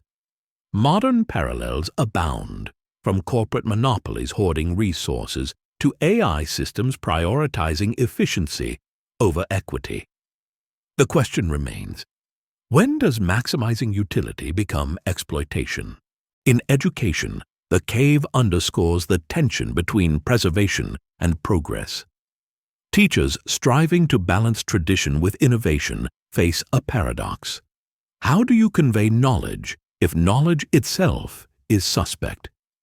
The demon's shadow looms over every lesson plan, every algorithm, every virtual classroom, a reminder that pedagogy might be a game played in the dark. Like the prisoners, educators must balance skepticism with action. As Descartes found, doubt is a tool, not a destination. Yet the cave offers hope. While the majority cling to shadows, the philosopher's role is to keep the flame alive, to ask, what lies beyond the wall? This mirrors debates about AI consciousness. If machines mimic human behavior, the Chinese room argument, can they ever grasp the light of understanding, or are they forever trapped in the cave of syntax? Plato's cave reveals truth as a fragile mosaic of light and shadow. But what happens when truth fragments into competing narratives? In the next segment, The Paradox of Theseus's Ship, we'll confront identity as a mosaic of change and constancy. Are you the same person who began reading this sentence? Or is the you of this moment as fleeting as a shadow on Plato's cave wall? The journey inward begins. David Hume, the Scottish philosopher, once asked a startling question. What if causation, the very idea that one event causes another, is not a law of nature, but a trick of the mind? Hume argued that when we see one billiard ball strike another and assume the first caused the second to move, we are merely projecting a habit of thought onto the world. Our belief in cause and effect is not rooted in objective truth, but in repeated observation, a mental shorthand for patterns we've seen before. This raises a profound challenge. How can we teach reality if the principles we rely on, like causation, are illusions? For educators striving to explain complex systems, from math equations to historical events, Hume's skepticism casts a long shadow. If causation is provisional, then so too might be the frameworks we use to make sense of existence. Hume's critique of causation aligns with modern debates about how humans construct meaning. Like math educators who teach students to recognize patterns in numbers, Hume reminds us that these patterns are not guarantees. They are habits of perception. We observe A followed by B enough times and infer a causal relationship, even though no inherent force binds them. This mirrors the blind brain hypothesis, which suggests our brains filter chaos into coherence, creating an illusion of continuity where none may exist. Consider the challenges faced by teachers using AI tools to simulate real-world phenomena. Algorithms predict outcomes based on data, yet their predictions depend on prior patterns, much like Hume's billiard balls. If causation is merely a mental construct, then AI's outputs are as provisional as human assumptions. The same applies to governance models, such as Project 2025, which seek to reshape political systems through predictive frameworks.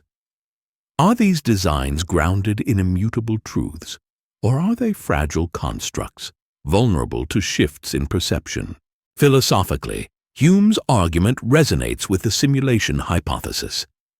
If reality itself is a construct, causation might be programmed into existence, a rule set embedded within the simulation's code.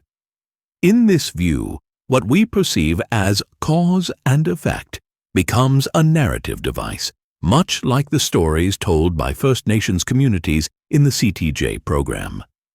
These narratives weave trauma and resilience into coherent arcs, mirroring how the brain stitches sensory fragments into seamless experiences. Both processes highlight the power of curation. What we leave out shapes meaning as much as what we include. The implications of Hume's skepticism ripple outward, challenging not just science, but ethics and free will. If causation is mental shorthand, does free will exist? Or are we mere spectators to predetermined sequences? This echoes Zeno's paradoxes, which question whether motion, and thus action, is illusory.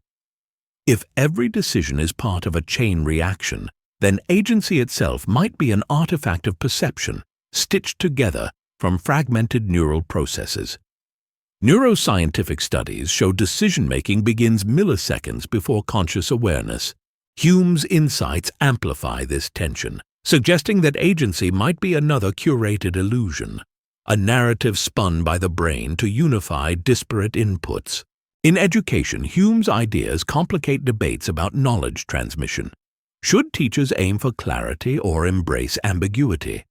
Simplifying concepts risks reinforcing illusions of certainty, while emphasizing complexity acknowledges the provisional nature of patterns.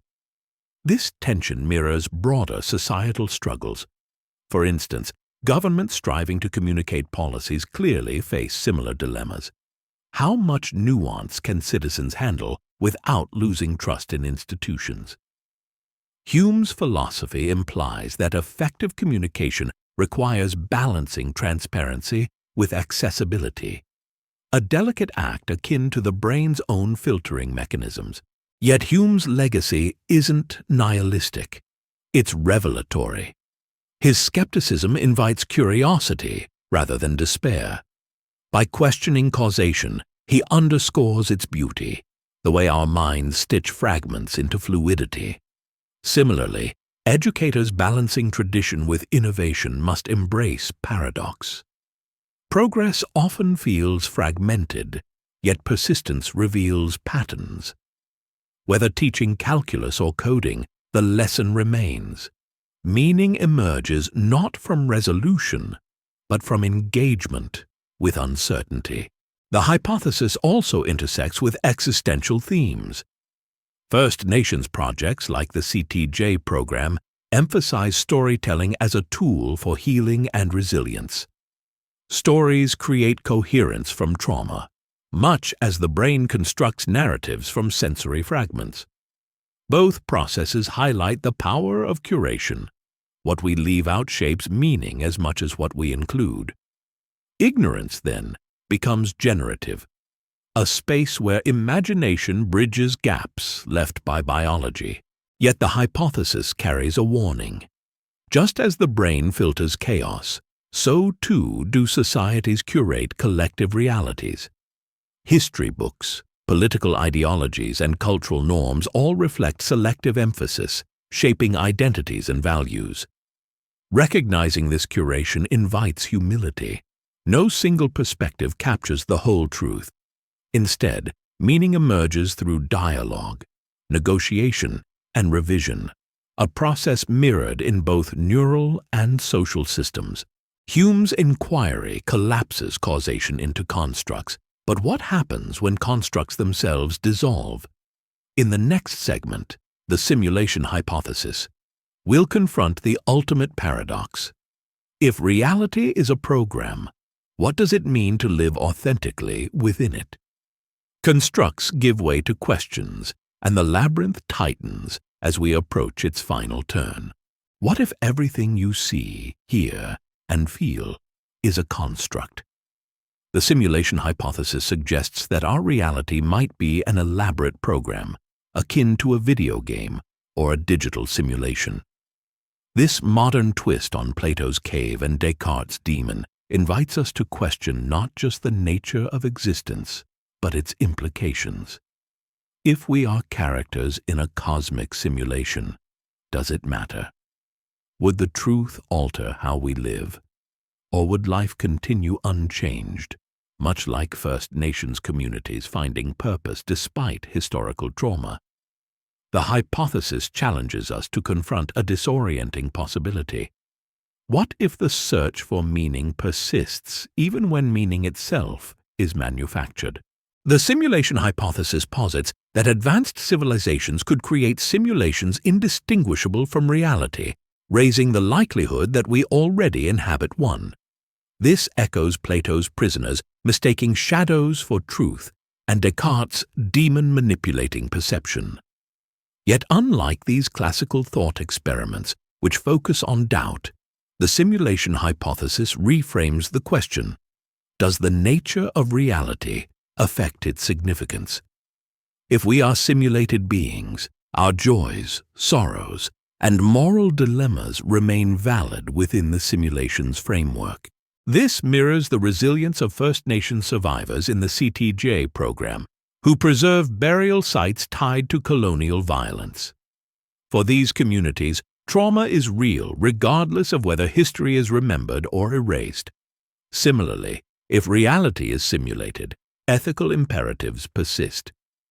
Teachers adapting to technology face a parallel challenge. Whether AI tools enhance learning or distort it, their mission, to foster growth, remains unchanged.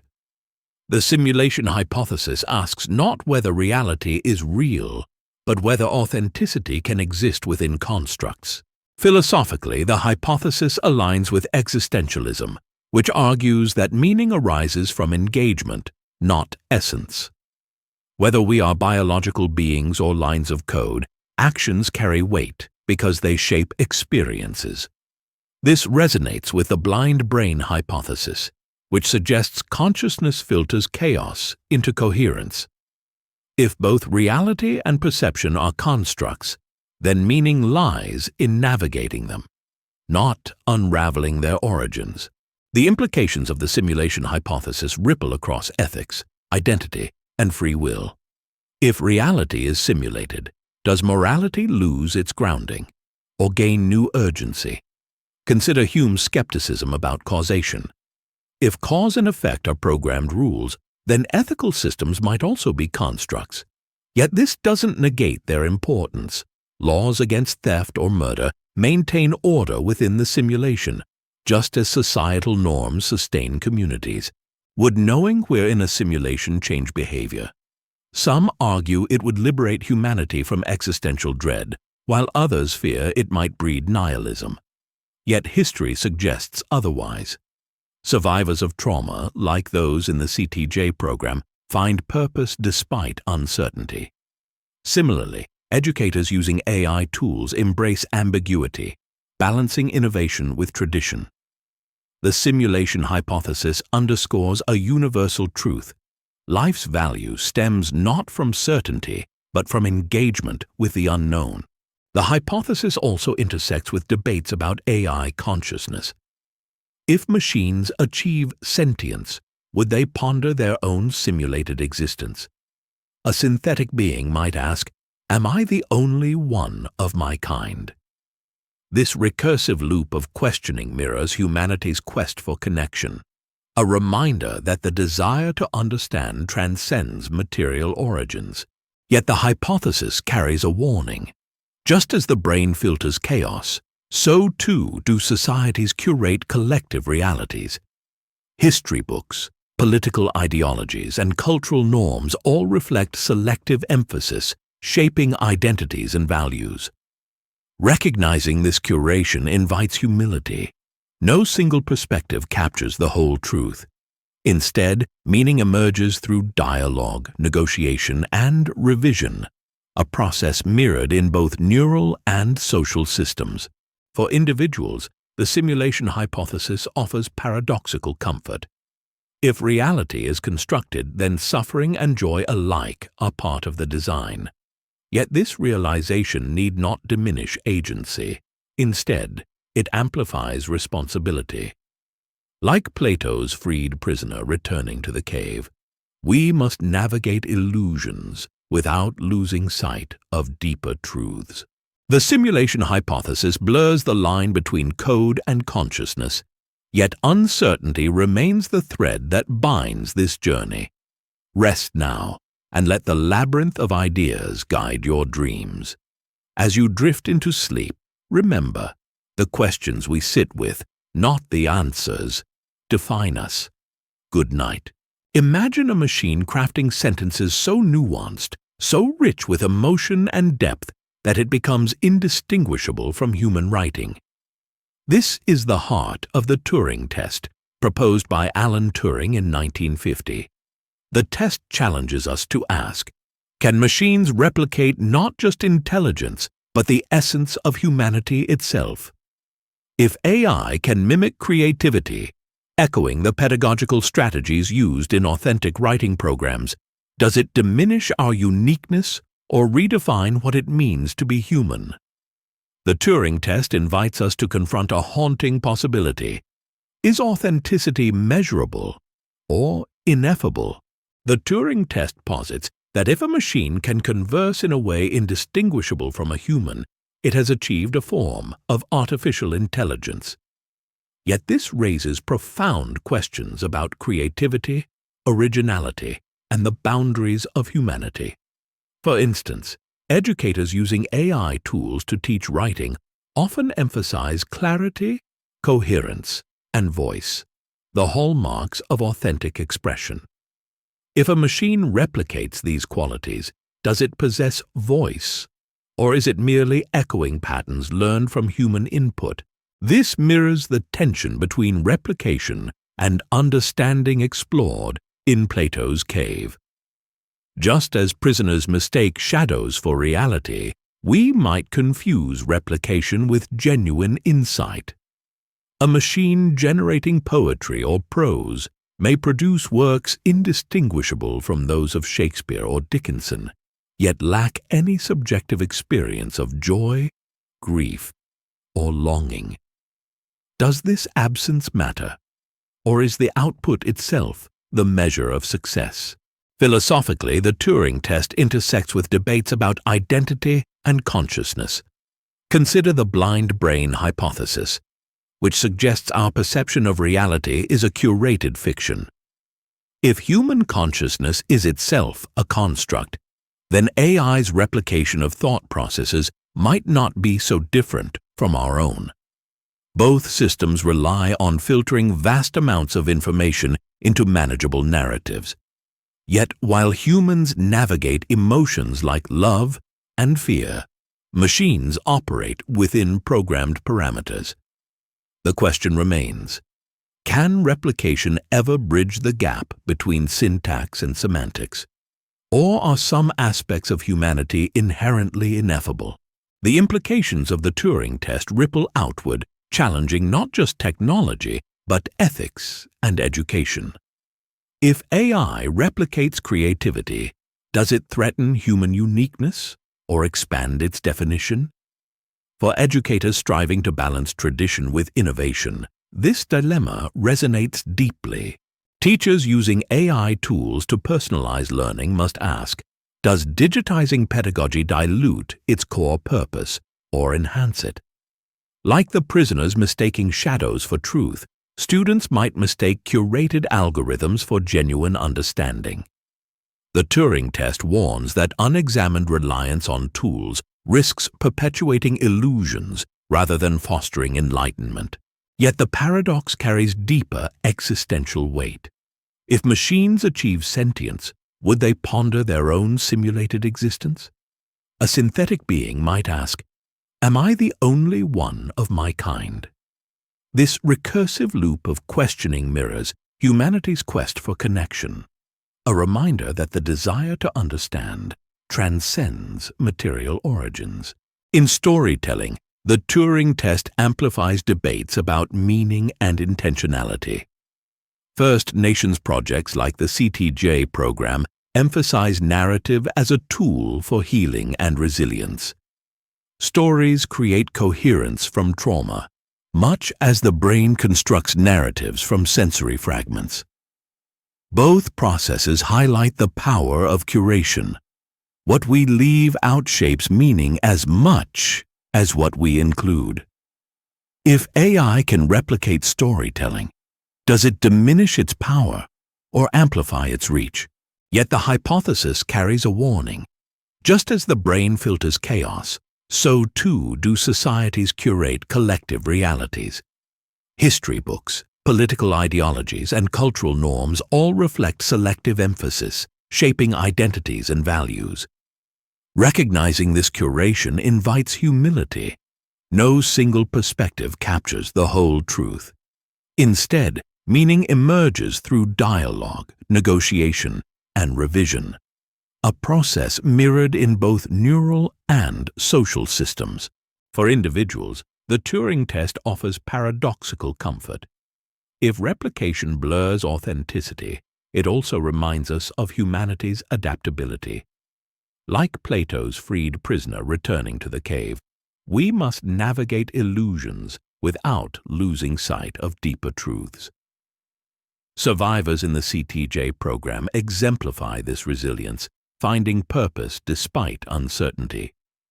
Their stories remind us that meaning lies not in perfection, but in engagement with imperfection. Authenticity blurs further in our next experiment, where the boundaries between self and other dissolve. In the next segment, the Chinese room argument, we'll confront whether understanding can exist without experience, or if all knowledge is ultimately a kind of translation. The labyrinth grows darker, yet its walls hum with wonder. Imagine standing behind a veil, blindfolded, with no knowledge of your identity, your wealth, race, gender, or social status. Would you design a society that prioritizes fairness above all else? This is John Rawls's Veil of Ignorance, a thought experiment designed to strip away self-interest and expose systemic inequities. It echoes Plato's cave, where prisoners mistake shadows for reality, but Rawls's vision offers a glimmer of hope. Behind the veil, individuals must craft policies not knowing whether they will emerge as a billionaire or a beggar, a king or a pauper. The experiment challenges us to confront injustice, not just as abstract concepts, but as lived realities mirrored in First Nations communities striving to rebuild after centuries of trauma. What does justice look like when empathy replaces bias? Rawls's veil forces us to confront uncomfortable truths about privilege and power. Without knowledge of one's position in society, self-interest dissolves, revealing biases embedded in systems we often take for granted. For instance, would a wealthy individual advocate for progressive taxation if they feared being born into poverty? Or would someone who benefits from systemic racism support equality, knowing they might be born into oppression? The veil strips away these contingencies, leaving only principles rooted in fairness and equity. This mirrors the struggles faced by First Nations survivors in the CTJ program, who work to preserve burial sites tied to colonial violence. These sacred spaces are acts of resistance against historical erasure, a reminder that justice requires confronting systemic inequities rather than ignoring them. Rawls's framework aligns with their efforts. Rebuilding communities begins with acknowledging past injustices and designing structures that prevent their recurrence. The implications of the veil of ignorance ripple outward, challenging not just politics, but education and storytelling. Teachers using AI tools to personalize learning must ask, does digitizing pedagogy dilute its core purpose or enhance it? Like the prisoners mistaking shadows for truth, students might mistake curated algorithms for genuine understanding. The veil reminds educators that justice demands more than logic. It requires empathy. Policies crafted under the veil prioritize inclusivity, ensuring no student is left behind due to arbitrary circumstances. For First Nations communities, the veil amplifies calls for restorative justice. Survivors in the CTJ program emphasize storytelling as a tool for healing and resilience. Stories create coherence from trauma, much as the brain constructs narratives from sensory fragments. Both processes highlight the power of curation. What we leave out shapes meaning as much as what we include. Justice, like narrative, emerges through dialogue, negotiation, and revision, a process mirrored in both neural and social systems. Yet the veil carries a warning. Just as the brain filters chaos, so too do societies curate collective realities. History books, political ideologies, and cultural norms all reflect selective emphasis, shaping identities and values. Recognizing this curation invites humility. No single perspective captures the whole truth. Instead, meaning emerges through collaboration, a reminder that justice requires collective effort, not individual brilliance. In governance, the veil resonates with initiatives like Project 2025, which seeks to reshape political systems. Yet unlike Rawls's vision, such projects often consolidate power rather than distribute it equitably. The veil challenges policymakers to imagine alternatives. What if executive authority were tempered by accountability mechanisms designed behind the veil? Would leaders craft fairer laws if they feared becoming victims of their own policies? For individuals, the veil of ignorance offers paradoxical comfort. If justice requires empathy, then personal biases need not define societal outcomes. Like Plato's freed prisoner returning to the cave, we must navigate illusions without losing sight of deeper truths. Survivors in the CTJ program exemplify this resilience, finding purpose despite uncertainty. Their stories remind us that justice is not about erasing pain, but about integrating it into a broader narrative, one that honors both loss and hope. Empathy dissolves into uncertainty in the next paradox, where fairness itself fractures under scrutiny. In the next segment, Zeno's paradoxes, we'll explore motion and perception through ancient lenses. Zeno claimed an arrow in flight is motionless because it occupies a single space at each instant. What does this mean for our understanding of reality, and can progress exist if time itself is fragmented? The journey into paradox deepens, yet its walls hum with wonder. Imagine a cat sealed inside a box with a vial of poison, rigged to break if a radioactive atom decays. Until someone opens the box, the cat exists in a state of superposition, simultaneously alive and dead.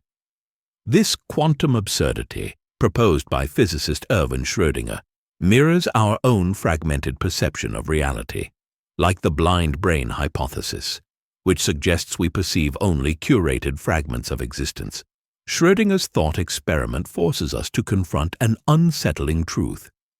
What we call reality may be as provisional as the cat's dual fate. If observation collapses probabilities into certainties, then life itself might hinge on acts of perception or misperception. Schrödinger's cat challenges classical logic by introducing the concept of superposition, the idea that particles can exist in multiple states at once until measured. This defies intuition, much like Zeno's paradoxes unsettle our understanding of motion.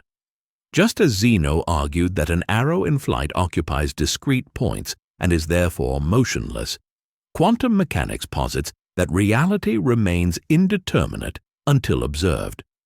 Both thought experiments disrupt our assumptions about continuity and causation, revealing the fragility of human perception.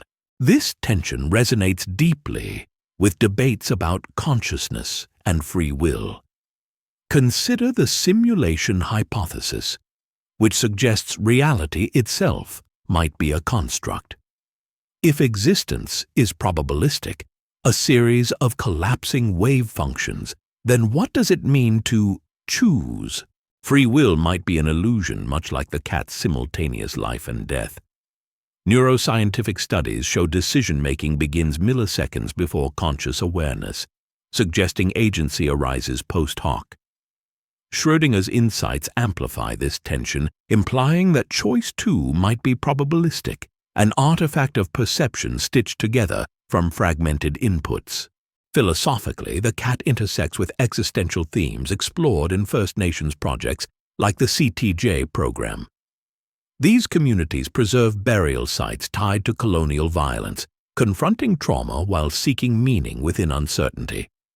For them, healing emerges not through resolution, but through engagement with ambiguity, a process mirrored in quantum mechanics. Both systems highlight the power of curation. What we observe shapes meaning as much as what remains unseen. The implications of Schrödinger's cat ripple outward, challenging not just science, but ethics and identity. If reality is probabilistic, does morality lose its grounding or gain new urgency? Consider George Washington's legacy as America's first president, a leader who inherited vast wealth while enslaved people labored on his estates. His prosperity came at their expense, raising questions about systemic suffering and divine justice. Modern parallels abound, from climate crises to economic inequality. If suffering is inevitable, does it reflect randomness or humanity's failure to align with higher principles? In education, the paradox complicates debates about knowledge transmission. Teachers striving to balance tradition with innovation face a similar dilemma. How do you convey meaning when meaning itself is suspect? The demon's shadow looms over every lesson plan, every algorithm, every virtual classroom, a reminder that pedagogy might be a game played in the dark. Like the prisoners in Plato's cave, educators must balance skepticism with action. As Descartes found, doubt is a tool, not a destination. Survivors' projects offer insights into navigating this paradox. First, nations' communities emphasize storytelling as a tool for healing and resilience. Stories create coherence from trauma, much as the brain constructs narratives from sensory fragments. Both processes highlight the power of curation. What we leave out shapes meaning as much as what we include. Ignorance, then, becomes generative, a space where imagination bridges gaps left by biology. Yet the hypothesis carries a warning. Just as the brain filters chaos, so too do societies curate collective realities. History books, political ideologies, and cultural norms all reflect selective emphasis, shaping identities and values. Recognizing this curation invites humility. No single perspective captures the whole truth. Instead, Meaning emerges through dialogue, negotiation, and revision, a process mirrored in both neural and social systems. For individuals, Schrödinger's cat offers paradoxical comfort. If reality is probabilistic, its uncertainty need not negate meaning. Like Plato's freed prisoner returning to the cave, we must navigate illusions without losing sight of deeper truths. Survivors in the CTJ program exemplify this resilience, finding purpose despite uncertainty. Their stories remind us that meaning lies not in perfection, but in engagement with imperfection.